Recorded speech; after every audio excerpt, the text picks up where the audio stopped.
વડાપ્રધાન નરેન્દ્રભાઈ મોદીની ઉપસ્થિતિમાં 31 ઓક્ટોબરે સ્ટેચ્યુ ઓફ યુનિટી ખાતે દિલ્હીની પ્રજાસત્તાક પરેડની પેટર્ન પર એકતા પરેડ યોજાશે. BSF, CISF, ITBP, CRPF, SSB, NCC સહિત 16 કોન્ટિજન્ટ્સ, 9 બેન્ડ્સ, 4 સ્કૂલ બેન્ડ્સ અને એકત્વ થીમ પર 10 ટેબ્લોઝ સાથે ઓપરેશન સિંદૂરના 21 પદક વિજેતા જવાનો ખુલ્લી જીપ્સીમાં જોડાશે. વાયુસેનાનો ફ્લાયપાસ્ટ, મહિલા કર્મીઓની રાઇફલ ડ્રીલ, એનએસજીનું હેલ માર્ચ, આસામ પોલીસનું ડેડેવિલ શો, બીએસએફનો ડોગ શો, માર્શલ આર્ટ અને બેન્ડ ડિસ્પ્લે જેવા આકર્ષણો રહેશે.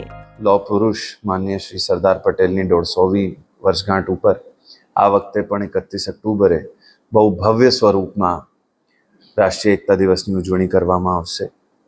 એમાં બહુ મોટા સ્વરૂપમાં પ્રથમવાર મૂવિંગ પરેડ વગેરે થશે, જેમાં બીએસએફ, સીઆઈએસએફ, આઈટીબીપી વગેરેના કન્ટિન્જન્ટ્સ હશે. એની સાથે સાથે 10 ટેબ્લો બનાવવામાં આવ્યા છે. સાથે સાથે કલ્ચરલ પ્રોગ્રામ્સ પણ થશે.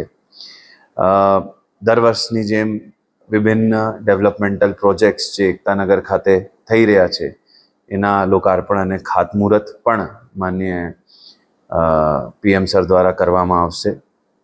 સાથે સાથે આ વખતે નાઇટ ટુરિઝમને એટ્રેક્ટ કરવા માટે એકતા પ્રકાશ પર્વ આપણે ઉજવી રહ્યા છીએ, જેમાં ગ્લો ટનલ અને ઘણા લાઇટ બેઝડ એટ્રેક્શન્સ કરવામાં આવ્યા છે, જે આપણે 17 ઓક્ટોબરથી ચાલુ કર્યું છે અને એને ખૂબ જ સારો પ્રતિસાદ મળી રહ્યો છે.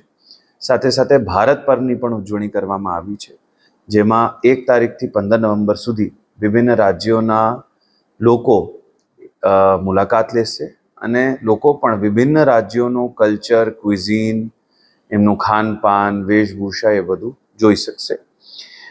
સાથે સાથે દર વર્ષની જેમ આરંભ કાર્યક્રમ પણ અહીંયા યોજાશે અને લબાસનાના 660 જેટલા ઓફિસર ટ્રેનીઝ પણ અહીંયા પોતાની તાલીમનો એક ચરણ અહીંયા કરશે, આરંભ ચરણ, અને માનનીય પીએમ સર પણ આ લોકોને એડ્રેસ કરશે. વડાપ્રધાન પ્રતિમા પદ પૂજા કરી ગાર્ડ ઓફ ઓનર લેશે અને પરેડનો પ્રારંભ કરશે. છેલ્લા 5 દિવસથી ચાલેલા રિહર્સલ પછી આજે ફાઇનલ રિહર્સલ પૂર્ણ થયું.